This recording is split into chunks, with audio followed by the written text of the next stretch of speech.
packet presser. Voilà, celui que vous utilisez sur paquet presseur, mais ici vous l'avez en vrai, d'accord? Donc ici, il y a, ça c'est les supports de fixation, on appelle ça les supports de fixation. Ce sont ces supports sur le switch. Bon, ici déjà ce switch, c'est un Cisco 2950 de 12 ports. Bonjour. Bonjour. Bienvenue à ce cours qui va porter sur la mise en rack des équipements réseau. Mais avant de commencer, je me présente. Moi, c'est Monsieur Magloire Yunzi. Je suis un spécialiste des réseaux avec une expérience de plus de 15 ans dans le domaine des réseaux. Donc, je ne sais faire que ça. Donc, pour aujourd'hui, ça va être un cours purement théorique, plutôt, j'allais dire, pratique. Nous allons mettre en rack des équipements sur ce rack que vous voyez ici. Alors, ça s'appelle, on appelle ça un rack, on appelle ça aussi une baie, réseau, télécom, informatique ou une armoire informatique. Et on en a en plusieurs dimensions. On en a en 6U, 9U, 12U, 22U, 42U. Et celui que nous avons ici, c'est une armoire ou un rack de 22U. Alors, vous allez me poser la question, c'est quoi un U? Mais je vais, un U, hein, la lettre U. Je vais prendre un équipement ici, par exemple ce switch. Ça, c'est un switch. C'est un switch de Cisco, fabriqué par Cisco. Alors, ici, on a tous fait la géométrie à l'école. Donc, ça, c'est la longueur, ça, c'est la largeur et ça, c'est la hauteur. Alors, en réseau, la hauteur d'un équipement, on appelle ça un U. Donc, c'est ça U. Donc, cette armoire-là fait 22U. Ça veut dire que si on juxtapose ces genres d'équipements, on peut en mettre jusqu'à 22. Du bas ici, vous voyez, d'ici, jusqu'ici, eh bien, on peut en mettre 22. OK? OK. Donc, nous allons racker ces équipements. Dans le jargon, ça se dit racker, hein, mettre en rack ou coller les équipements dans la baie. Alors donc ici, je m'en vais sommairement vous présenter la baie. Hein. Donc ici, c'est dévissé, soulève, s'il te plaît. Donc généralement, dans le câblage, on a des câbles qui proviennent parfois du plancher, du plafond, qui descendent pour venir entrer dans l'armoire, ou il y a d'autres câbles qui viennent du faux plancher pour venir entrer dans l'armoire. Donc ici, vous avez le haut de l'armoire. Et ici, cette ouverture, c'est pour faire passer les câbles, si les câbles viennent d'en haut. Vous avez ici 4 ventilos qu'on appelle des fans. L'objectif, c'est de refroidir les équipements qui sont à l'intérieur, puisqu'on peut les alimenter électriquement à partir d'ici. En temps normal, la baie elle est fermée quand il y a des équipements. Et si les équipements, quand ça tourne, quand ils sont alimentés, ils dégagent de la chaleur. Et pour dissiper cette chaleur, eh bien, on utilise ces ventilos. Et pour les refroidir également. Donc ça, c'est le haut de l'armoire. Et après, nous avons les côtés. Bon, ici, nous avons un bandeau de prise électrique, bon, qui est un peu défectueux, mais on va utiliser notre multiprise qui est ici, cette multiprise pour alimenter les équipements. OK. Et ici, nous avons les rails. Ces rails, sur ces rails-là, c'est là où nous allons racker les équipements. Donc, vous pouvez bien voir ici, ça part de 1, donc 0, 1, c'est 1, 2, 3, jusqu'à 22. OK? Alors, comment nous allons donc racker ces équipements? Pour les racker, donc, nous aurons besoin des écrous que nous allons mettre dans ces trous. Ces écrous-là, ça s'appelle les écrous prisonniers. Faites voir. Je vais vous les montrer. Voilà, donc ce sont ces écrous, plutôt ces écrous que vous voyez. Ça c'est l'écrou et ça c'est sa vis. Bon, ça c'est juste un joint. Ok, c'est un peu de mécanique, hein, juste un joint.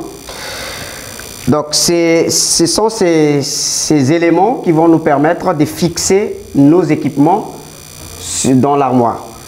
Donc, ça se met comme ceci, on les met comme ceci. Bon, ce n'est pas les mêmes dimensions. Vous voyez? Donc là, nous venons d'insérer notre écrou prisonnier. Et là, nous avons la vis qui va venir sur l'équipement pour coincer l'équipement dans l'armoire. C'est pour ça qu'on appelle ça écrou prisonnier. Mais pourquoi prisonnier? Mais parce que ça va emprisonner l'équipement dans la baie. Ok? Donc c'est ce que nous allons utiliser. Maintenant, comment nous allons raquer nos équipements? On va les raquer de façon professionnelle. C'est l'objectif de votre formation. Nous, on veut former des professionnels de l'informatique.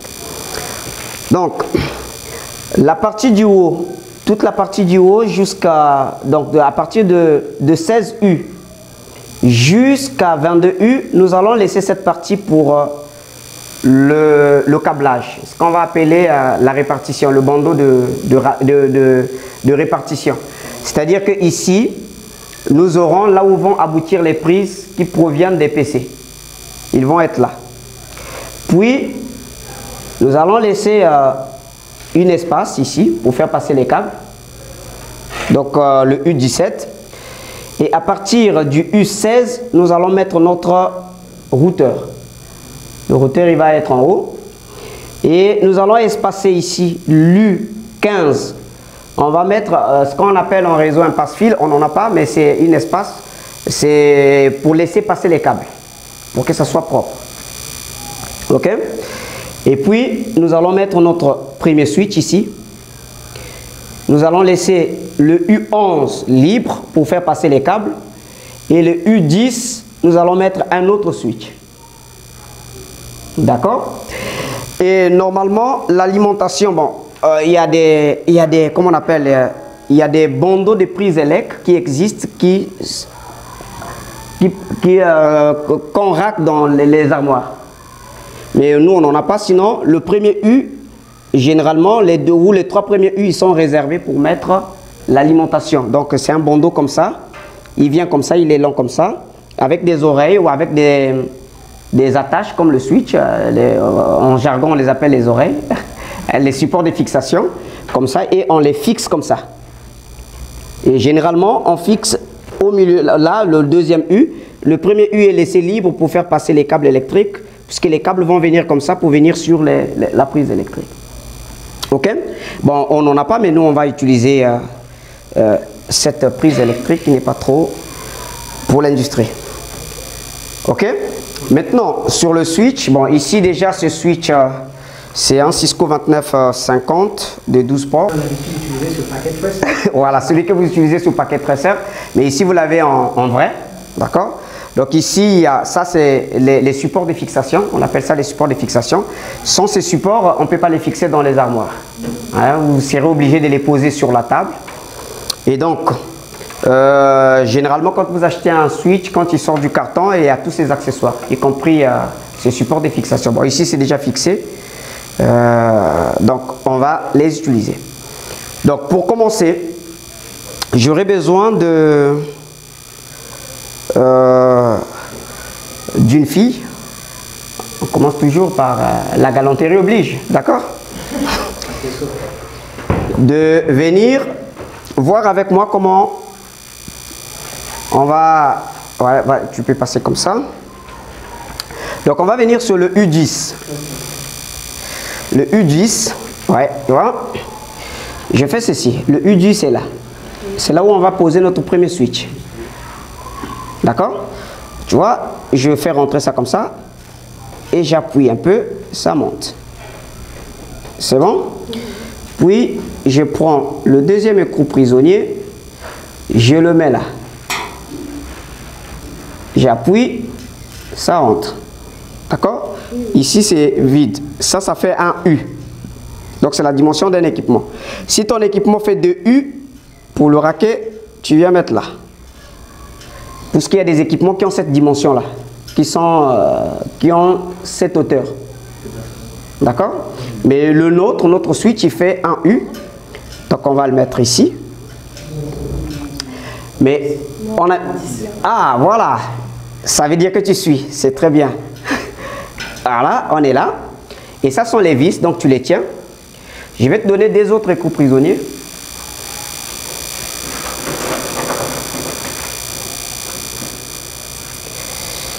Voilà, je vais les ouvrir et c'est toi qui vas faire de l'autre côté.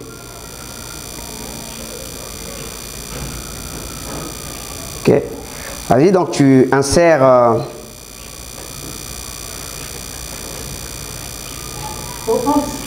pardon? De l'autre côté, voilà.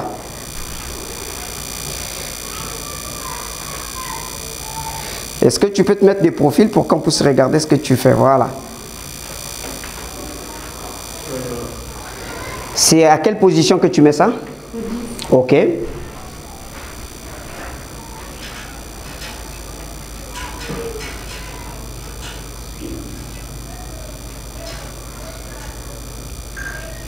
Bon, c'est pas facile hein, pour la première fois, donc après ça vient avec l'habitude. Sur la position 10 et donc c'est sur cette position là que nous allons mettre notre premier switch, d'accord, qui est ici. Donc pour le mettre, bon, généralement on ne travaille jamais à seul, on travaille toujours à deux, hein, ok. Donc vous devez être à deux, tu le prends, mais avant de le prendre il faut que tu puisses préparer tes tournevis, d'accord. Ici tu auras besoin d'un tournevis comment? Étoile, qu'on appelle aussi cruciforme. Alors, ça, c'est pas bon. Tu vois, c'est trop petit. Là, tu vas forcer et tu vas foirer. Ok? Donc, tu prends celui-ci. Ok? Donc, tu tiens. Tu vas visser. Hein? Tu vois, même quand on fait de réseau, on fait un peu de mécanique. Ok?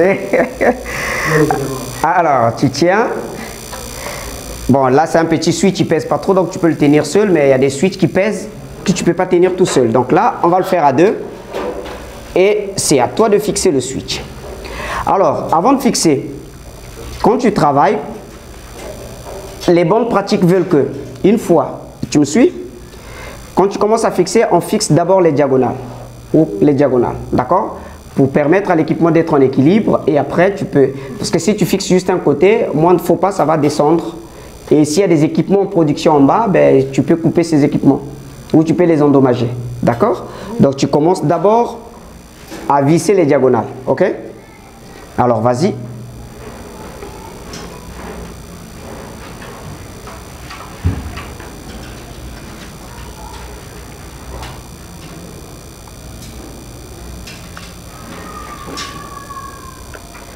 Ben, tu n'es pas sous la position 10.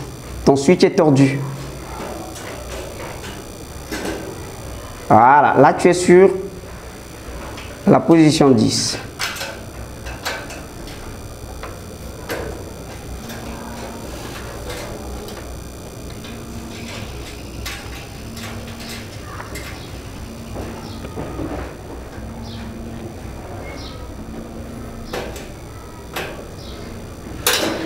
Bon, regarde, tu vas me voir faire, regarde.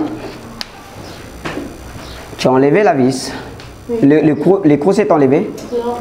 Ok, regarde. Tu vois, moi je pose comme ça. Bon, après moi j'ai l'habitude. Donc là, je vais mettre ma vis. Tu vois, regarde, je mets ma vis et je fais ça. Bon là, c'est pas les écrous prisonniers ne sont pas à la bonne dimension. Ça c'est les 2,5. Je pense que là, on doit avoir du 4. Donc là, pour tricher un tout petit peu, je vais mettre mon doigt derrière et je fais ça.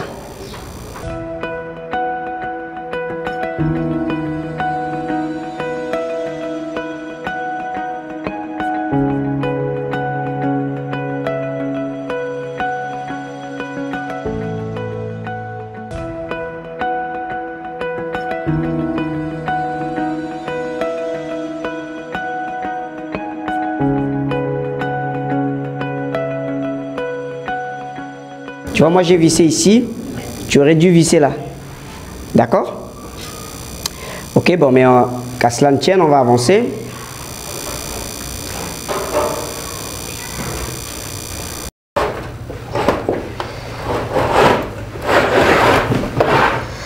Alors, ce switch, il fait 24 ports. C'est un Cisco aussi. Vous le voyez aussi sur paquet traceur. Son modèle, c'est un 3560. Il fait PO. PO, c'est Power over Ethernet. Donc, il permet d'alimenter les téléphones, des points d'accès, les caméras, sans avoir une source d'alimentation à part. Et il y a quelque chose que je ne vous ai pas aussi présenté, donc sur le switch. Donc, dans une armoire réseau, dans un environnement de production, en entreprise, je vais dire, il y a généralement deux alimentations qui arrivent, deux sources d'alimentation pour des raisons de redondance. Donc, par exemple, pour ce switch, il lui faudra deux alimentations. Donc, il y aura une alimentation de 120 volts ici et une autre alimentation ici en courant continu en 12 volts. D'accord? Ça fait, c'est pour que si on perd le 220 ici, ben, le switch continue à être alimenté en 12 volts. Ou si on perd du 12 volts, il va continuer à être alimenté en 220. Ok? Bon, il est un peu lourd par rapport à celui-ci. D'accord? Et donc là, tu verras que tu ne peux pas le raquer tout seul. Tiens. Tu vois? À une main, tu ne peux pas. Dans nos autres, ils vont essayer. Et tu vois qu'il devient lourd. Et encore, il y a d'autres qui sont plus lourds que ça. D'accord? Donc, et généralement, il ne faut jamais travailler à seul. Il faut toujours être à deux ou plus. Alors donc ici, nous allons, j'aurai besoin d'autres écrous prisonniers s'il y en a toujours. Bon, on en a pas assez. Nous allons le laisser libre. D'accord? Donc on va mettre notre switch sur le U12. Pourquoi on le laisse libre? Mais c'est simplement pour faire passer des câbles. D'accord? Puisqu'on aura deux switches, il y aura un switch ici et un autre là. Donc il y aura des câbles pour venir sur le switch qui sera sur la position 12. Ils passeront par ici. Ou pour venir sur ce switch, ils pourront venir là. Et il y a d'autres, ce U là aussi il sera libre. Puisqu'il y a des câbles qui pourront venir par ce U là, sortir par ce U vers ce switch. D'accord? Donc ici, nous allons mettre sur la position 12.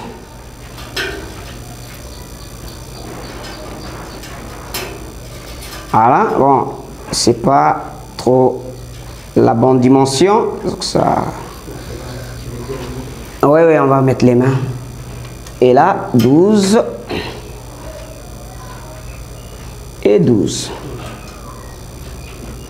Voilà. Bon, ça, on va d'abord enlever. Parce que lui, il bouge beaucoup. Tu prends aussi deux vis. Ok, tu prends ça. Vous allez prendre le switch.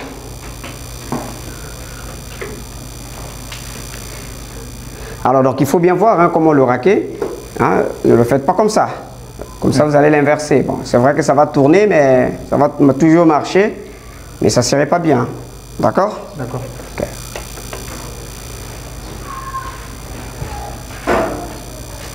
Donc, il faut juste faire attention à mettre les mains quand vous allez visser.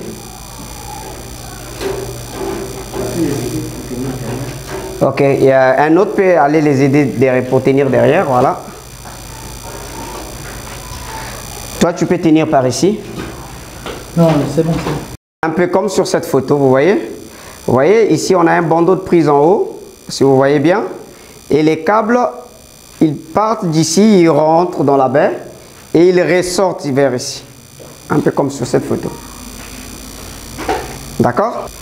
Maintenant, cette baie-là, je ne vous ai pas donné les dimensions au début. Les baies, il y en a en plusieurs dimensions. Il y a en hauteur. En hauteur, c'est défini par les U. Donc, je disais, il y a des 6U, des 9U, des 22U. Les plus grandes font 42U. 42U. Alors, cette dimension, comme ça fait 600. D'accord? Et là, ça fait 800. Ça, c'est des baies serveurs. C'est fait pour des serveurs, pour mettre en place des serveurs. Mais il y a des baies aussi qui sont pour les équipements réseau. Ceux-là, ils font 600 sur 600. Donc, le nôtre, c'est une baie serveur. D'accord? D'accord. Et ici, on a un serveur de Dell. Ok? On va le mettre en bas. Alors lui, pour le raquer, ses oreilles sont là. Hein, c'est ce support de fixation. Donc vous voyez ce trou. Et là aussi, vous voyez ce trou. Il pèse un peu. Hein? Ah, il est un peu compliqué. Bon, après, on aurait un peu du mal à le mettre. Pourquoi? Parce que dans les serveurs, généralement les serveurs, pour les mettre en rack, ils ont une espèce de rail qu'on met ici. D'accord? Donc vous voyez ces bouts-là, ils vont venir s'emboîter dans ces rails-là. Et ça va coulisser. Bon, ici, on n'en a pas. Donc ce qu'on va faire, pour des raisons de test, on va le poser là. Vous voyez? Et alors là, s'il y avait les rails, il allait s'emboîter dans les rails et coulisser. Et on allait mettre les coups prisonniers quelque part là et visser. Et là, on visse pour ne plus le faire coulisser. D'accord? Mais nous, on va le laisser comme ça. Ça va pas faire joli, mais on n'a pas les rails. D'accord? Alors, ça, c'est le routeur. C'est un 2811. Et il a, comme je vous ai dit tout à l'heure, deux alimentations aussi, toujours pour des raisons de redondance. Donc, il y a une alimentation des 120 et une alimentation en courant continu qui fait du 12. Et ici, on a son disque dur. Dans cette carte-là, on peut le voir là. Voilà cette carte où se trouve son système d'exploitation. D'accord? Là où est-ce qu'il le fait tourner et là-dedans. Ok? Voilà, on va remettre ça à sa place. Et donc, ça c'est le port console hein, qui permet de le configurer quand il sort nouvellement du carton. Ça c'est le port auxiliaire, c'est aussi un port de management qui vous permet de prendre la main sur l'équipement sur une ligne téléphonique, à partir d'une ligne téléphonique, ici. Bon, après, derrière, on a deux cartes Fast Ethernet. C'est les cartes natives qui sont venues avec le routeur. Ça, c'est des cartes qui ont été ajoutées. D'accord? Ça aussi, c'est des cartes sériales qui ont été ajoutées. Ça, c'est un switch. Donc, sur ce routeur, il peut faire routeur et switch. Donc, ça, c'est une carte switch. D'accord? Tout comme aussi, tu peux par exemple dire, ben, j'ai ce routeur, je n'ai pas besoin d'avoir un switch à côté. Tu achètes une grande carte, par exemple ici, avec 24 ports, et tu le mets là. Ok? Tu l'ajoutes et donc, il va te faire routeur et switch. Donc ici, c'est pour ça qu'on dit que les équipements Cisco, pour la majorité, ils sont modulaires. C'est-à-dire que tu peux les faire évoluer avec le temps en ajoutant des modules. Ok? Alors, lui aussi, il va nous poser un petit souci. Vous voyez, ça sont ces supports de fixation qu'on appelle couramment les oreilles.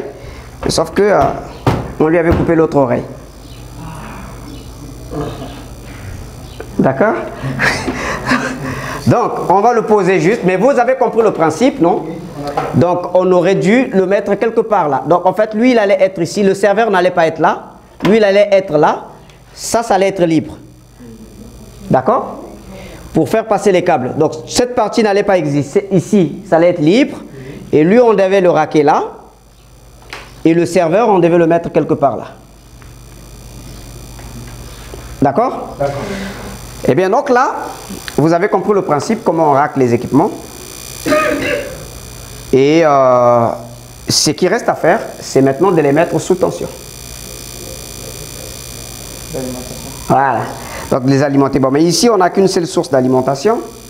Donc, on va alimenter un switch, un routeur et éventuellement le serveur. Mais le serveur, il fait un peu beaucoup de bruit. Il est fait pour ça. Hein. Il tire. Voilà, donc, c'est pour cela qu'aujourd'hui, il est nettement mieux de travailler quand on veut vraiment apprendre avec des émulateurs et des simulateurs à la maison sur son PC. Après, bon, c'est toujours important de voir les équipements, de s'y connecter et de se rendre compte que c'est la même chose que sur le simulateur. Voilà. C'est pour le switch. C'est pour des raisons de maintenance. Le jour où, par exemple, on veut arrêter le switch, mais on sait que le câble du switch, c'est celui-ci. On ne va pas débrancher le serveur à la place. Voilà. Ok? Et donc tu peux mettre, et après, une fois que c'est fait, ben, on alimente. Donc tu branches de l'autre côté, et après tu me donnes le top, je vais alimenter. Et donc, voilà, on va faire ceci. Normalement, en temps normal, regardez comment ça devait se passer. Donc on a fait passer nos câbles. Ce câble-là devait venir comme ça et sortir ici. Puisque là, ça devait être libre, sortir là pour venir ici. Ouais. Donc le reste du câble se trouve à l'intérieur de la baie. D'accord? La différence entre le routeur et le switch,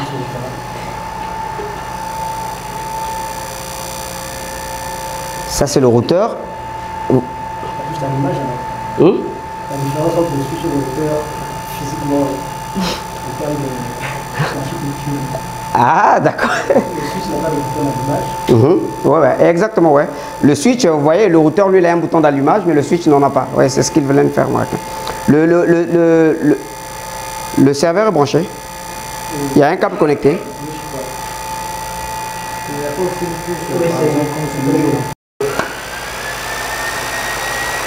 De mettre en place, en sous tension, les équipements. D'accord? Et après, bon, on va essayer de passer à la partie configuration, essayer de voir...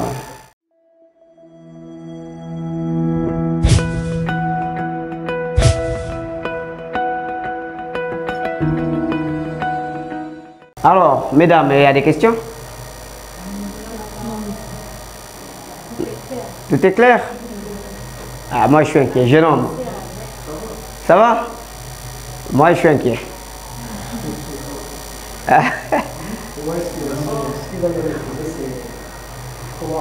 Ok, donc au jour d'aujourd'hui, si on vous donne des équipements à raquer, vous savez le faire. Donc ce qu'il faut retenir ici pour finir, c'est que ici tout ce qui est partie répartition, donc le bandeau de répartition on le met en haut. Alors les équipements, comme on appelle, qui vont faire du backbone, donc notamment les routeurs, viennent juste après. Et après on a des switches. Et si on a des serveurs dans la même baie, on les met en bas, tout en bas. Et tout en bas, on a comment on appelle, le bandeau électrique pour alimenter les équipements. Et il faut toujours penser à laisser les espaces pour faire passer les câbles. D'accord? Et ces espaces-là, ça s'appelle les passe-fils pour faire passer les câbles réseau. Ok? Production, les ventilos là serrés en train de tourner. On aurait fermé la baie et ça va dissiper, si toute la chaleur que les équipements dégagent vont être dissipés par cet équipement, par ces ventilos, et ça va tourner.